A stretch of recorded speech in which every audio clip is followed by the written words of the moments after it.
Um duro golpe. Se eu tivesse que resumir essa derrota, essa goleada que o Fluminense sofreu com o Manchester City, essa seria a melhor expressão. Eu tô falando aí da final entre Fluminense e Manchester City no Mundial de Clubes, que o Fluminense sofreu uma goleada por 4-0 e vergonhosa. Então eu vou falar tudo sobre esse vídeo, mas antes eu queria te pedir um favor. Dá um like nesse vídeo. Se você não gosta do meu conteúdo, se você acha que no momento ainda não é o momento para se inscrever no canal, de compartilhar esse vídeo, a única coisa que eu te peço é dar um like nesse vídeo, que vai me ajudar bastante. Então vamos lá falar sobre essa partida, mas antes de falar da partida em si, eu queria fazer dois comentários aí. O primeiro comentário é que o Fluminense foi para esse Mundial para exibir a sua grife. Somente para isso, para exibir a marca Fluminense Futebol Clube. E um exemplo disso é que o Fluminense não foi com o seu time que deveria ser titular para a partida. O Fluminense não deveria ter colocado o Marcelo, não deveria ter colocado o Ganso para jogar, mas ele simplesmente colocou e não foi culpa do Diniz, foi culpa do Fluminense Futebol Clube, porque ele queria exibir a sua marca. Então imagina você que acaba de abrir uma loja, aí você vai botar o que na sua vitrine? Vai botar os melhores produtos, mesmo que eles não sejam de melhor qualidade, vai botar o que mais tem mais, que é mais chamativo. Foi exatamente o que o Fluminense fez. Ele colocou ali o seu time que seria o mais chamativo para exibir para o mundo quem é o Fluminense Futebol Clube e colocou aí grandes medalhões como o Marcelo, como o Ganso, que tem nome já internacional, como o Felipe Melo, para exibir o Fluminense Futebol Clube para o mundo. Então, um outro ponto aí, um outro comentário que eu queria fazer é que o Diniz também não foi para o Mundial para vencer essa partida. O Diniz foi para esse Mundial, para essa partida, para exibir o seu estilo de jogo. E como vocês viram, o Diniz ele tem um estilo de jogo parecido do Guardiola. Só que o Guardiola ele tem jogadores muito mais qualificados e já tem um estilo de jogo pronto, enquanto o Diniz ainda está maturando esse estilo de jogo dele e tem jogadores que não são qualificados. E como que você sabendo disso, o Diniz sabe disso, o Diniz não é nenhum bobo, você vai bater com um time de frente com um time que está muito mais pronto que o seu? É certo que você vai ser derrotado. Então assim, se você também for analisar o histórico do Diniz, a carreira do Diniz como técnico, o Diniz sempre, desde a época lá que ele treinava o Audax, ele botava um estilo de jogo que, tipo assim, não era compatível com os jogadores que ele tinha. E o Diniz continuou fazendo isso no Fluminense, porque o objetivo do Diniz no final é ser igual o Guardiola, é ter um estilo de jogo próprio e ter jogadores qualificados para isso. Então, no momento ele não tem, mas como ele também está tendo visibilidade no mundo, um dia ele vai conseguir isso, ele vai conseguir ter um time qualificado, ele vai conseguir maturar o estilo de jogo dele e vai ser o ápice da carreira do Diniz. Então, assim, esse é o objetivo do Diniz e esse é o objetivo do Fluminense, exibir a marca, que no caso é o Fluminense, e o Diniz era exibir o estilo de jogo dele. Então, no final das contas, eu, tricolor, você, tricolor e toda a torcida do Fluminense foi enganado. Eu perdi R$ 120 aí, R$ 150 numa casa de aposta, acreditando que o Fluminense fosse vencer. E na realidade agora, quando você bota dinheiro, você analisa com mais calma, friamente, o seu investimento, que seria um investimento, você percebe que as coisas não eram bem como você imaginava. Então, essas são as duas conclusões, as duas análises, e a conclusão é que Fluminense e Diniz não foram para vencer o Mundial, eles foram para se exibir. O Fluminense exibia a marca e o Diniz exibia aí o estilo de jogo dele, que ele um dia pretende ser igual ao Guardiola. Então agora vamos falar finalmente sobre o jogo.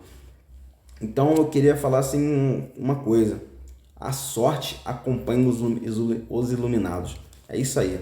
Eu falei no vídeo passado sobre o Fábio, que o Fábio é um goleiro iluminado, que o Fábio, a bola parece que gosta dele. E o Fluminense montou o seu elenco com esse objetivo, contratar alguns jogadores que fossem iluminados para, né, acontecer coisas assim que a gente não entende muito bem como que acontece, né? Porque coisas improváveis. Então, o problema é que o Fluminense enfrentou um time que simplesmente todos os jogadores são iluminados. Então, o Manchester City é esse time, é um time que tem jogadores iluminados e no auge da carreira, diferente do Fluminense, que tem alguns jogadores iluminados e já em fim de carreira, o Manchester City tem jogadores que todos são iluminados e estão no início de carreira. Então, assim, toda essa iluminação ela já foi observada logo aos 40 segundos do primeiro tempo. Qual seria a probabilidade de um jogador, em menos de um minuto, chutar a bola de fora da área e a bola bater na trave, sobrar para um atacante do time dele e esse jogador fazer o gol? Cara, se isso aí fosse tão provável, com certeza já teriam muitas apostas sobre isso. E se alguém fizesse uma aposta sobre isso, a pessoa com certeza ganharia muito dinheiro, porque eles iriam, sei lá, botar aí 20 vezes o valor do investimento, porque isso é muito improvável. E foi assim que o Fluminense tomou o gol, logo no primeiro tempo, aos 40 segundos do primeiro tempo, de um chute de fora da área que bateu no travessão e sobrou para um atacante do Manchester City fazer o gol. Então isso aí, cara, foi simplesmente um banho de água fria em todos os jogadores, mas mesmo assim o Fluminense ainda foi para frente. O Fluminense ainda foi para frente, fez aí aquele toque de bola, aquela toqueira, e o Fluminense ainda conseguiu um pênalti ao seu favor. O Cano se lançou na área livre, driblou o goleiro, mas o goleiro pegou e cometeu a falta dentro da área e foi pênalti. Mas aí que vem a iluminação, né? O Fluminense não tem aquela iluminação que o time Manchester City tem. Depois da revisão do VAR, foi visto que o Cano estava impedido, então não teve o pênalti, foi anulado o pênalti e continuou a partida 1-0. Então o Fluminense continuou tentando fazer algumas coisas, mas mais uma vez vê a iluminação que eu falei para vocês. Aos 26 minutos, um jogador aí do Manchester City foi cruzar a área e o Nino foi tentar obstruir esse chute para a área. A bola bateu no pé do Nino e mais uma vez entrou pro gol. 2-0 o Manchester City com 2 gols cagados. Esse é o grande ponto positivo de um time iluminado como o Manchester City, que tem jogadores bons e que não são apenas jogadores bons, são jogadores que quando fazem alguma coisa, qualquer tipo de finalização, quando eles não acertam, a bola simplesmente acontece algum evento que a bola desvia em alguém, que a bola vai num canto onde o goleiro não pega e é gol. Então, assim, todos esses jogadores são iluminados e esse elemento que a gente às vezes não considera faz totalmente diferença. Então, imagina aí o Fluminense, um time limitado, aos 26 minutos, perdendo por 2-0 para um time tão qualificado quanto o Manchester City. Esse era o cenário do jogo aos 26 minutos do primeiro tempo. Então, assim, moral da história, o jogo acabou simplesmente aos 26 minutos do primeiro tempo. Então, assim, só coube aí os jogadores do Fluminense analisar, apreciar e degustar aí o jogo do Manchester City, que na realidade era algo que o Diniz sempre ensinou para eles nunca conseguiram fazer, porque, cara, fazendo análise aí desse jogo, desse estilo de jogo do Guardiola, do Diniz, cara, realmente é lindo, esse jogo é lindo e agora eu vejo com muita clareza que os jornalistas diziam que ter a posse da bola é a coisa mais importante do jogo. Porque imagina você, o futebol é gol. Para você fazer o gol, você tem que ter a bola. Imagina se você, num cenário que o seu time detém a bola e a bola nunca vai aí pro adversário. Se o adversário não tem a bola, ele nunca vai ter a possibilidade de fazer o gol. Então, assim, é exatamente isso que o Manchester City faz. O Manchester City fica com a bola, eles nem têm muita ambição para fazer gol, mas, tipo assim, se eles estão com a bola, o time adversário não pode fazer nada. Por mais que no pior cenário aí, o que vai acontecer é ficar 0-0, porque eles detêm a bola o tempo inteiro. Então, assim, cara, esse jogo, estilo de jogo é muito lindo. É até difícil de explicar, mas quando você vê isso colocado em prática, você percebe que realmente é algo, assim, totalmente diferenciado do futebol. Então, assim, a conclusão que eu quero tirar disso tudo é que o Manchester City fez 2 gols cagados aí logo no primeiro tempo, e isso fez totalmente diferença, mas por outro lado, nem faria diferença, porque se o Fluminense, por exemplo, tivesse metido 3 gols ali no Manchester City, o Manchester City ia fazer 3, ia fazer 4, ia fazer 5, ia fazer 6, ia fazer o que fosse necessário para eles ganhar aquela partida, porque os caras estão num nível totalmente acima do Fluminense e de qualquer outro clube brasileiro.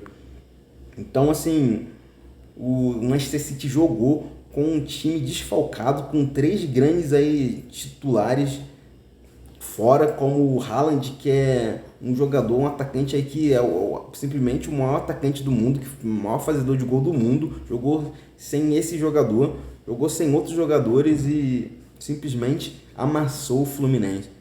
Então, assim, o time jogou meia rotação, baixa rotação. Eu comparo isso com, não sei se vocês já assistiram a série One Punch Man, que é um personagem principal, ele dá um simples soco que acaba com qualquer adversário, e para ele se manter um pouco mais entretido, ele fala que vai dar um soco meio sério. E foi isso. O Manchester City deu um soco meio sério no Fluminense e botou o Fluminense a nocaute. E não importaria se ele fizesse gol no primeiro tempo, se o Fluminense metesse 3, 4 no primeiro tempo, com certeza eles iriam atrás desse resultado e ia sair vitorioso. Então, assim, para finalizar, eu concluo é que a vida é injusta, cara. A vida é injusta e o futebol também é. Então, assim, alguns poucos que vêm de baixo conseguem ter sucesso na vida. E é como futebol, né? Alguns poucos aí, pobres, times pobres do Brasil, que vai lá para o Mundial, consegue chegar lá e vencer. Porque assim como na vida, os que vêm de baixo muito raramente conseguem vencer na vida. Então, esse é um paralelo que eu traço. E se você for, no caso, se você for um time do futebol brasileiro e for para o Mundial e tentar bater de frente com um time europeu, com certeza você vai tomar goleada. E se você for bater de frente, você não tem um propósito de sair vencedor. Você tem um propósito de mostrar o seu estilo de jogo, ou no caso do Fluminense, mostrar a marca do Fluminense. Então, o vídeo de hoje foi esse. Eu peço mais uma vez que você dê um like se você gostar desse vídeo, e se quiser também se inscrever no canal e compartilhar para seus amigos, eu ficaria muito agradecido, beleza? Vamos, tricolores!